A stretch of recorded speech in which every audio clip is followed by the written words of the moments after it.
Hello, good morning everyone. My name is Brian Waku.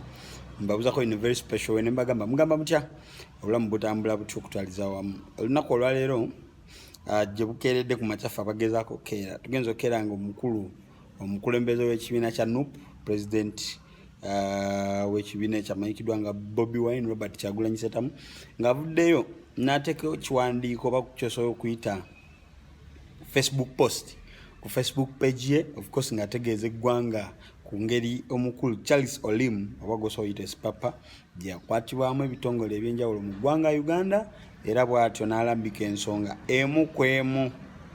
Bobi Wine atandise bw'ati n'ategeeza eggwanga nti ye nga Bobi Wine n'omukulu Charles Olim bayinza okuba balina differences oba n'abalala bali mu kibiina ekya NUP, but tekijjaawo fact nti no one should be held incommunicado, no one should be held beyond the required hours mu gundi mu custody. Ate era nagamba asabye balooya ab'enjawulo bafayiringe habeas corpus, of course kyekimu ku biwandiiko bibateeka mu koti okusaba omuntu waabwe bamuleasing directly whether alive or dead. So Bobby olaba avaayogera ku mbeera ya Papa, kitegeeza Papa buli omu this time round amukutteko. Agambye nti newankubadde omuvubuka oyo yajjanga ku kibiina kya NUP naddala mu period za campaign. Eno post ya Bobi Wine gy'akoze ku Facebook ye.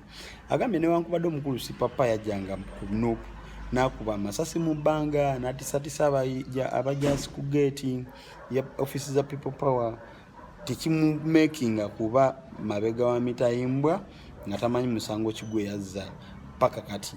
These are close to 2.5 weeks. Omukulu oyo akyali mabega wa Mitayimbwa naye ng'omusango gwe yazza teri amanyi musango ki exactly, era n'asaba ekikwatako bonna baveeyo bayambe omukulu Papa.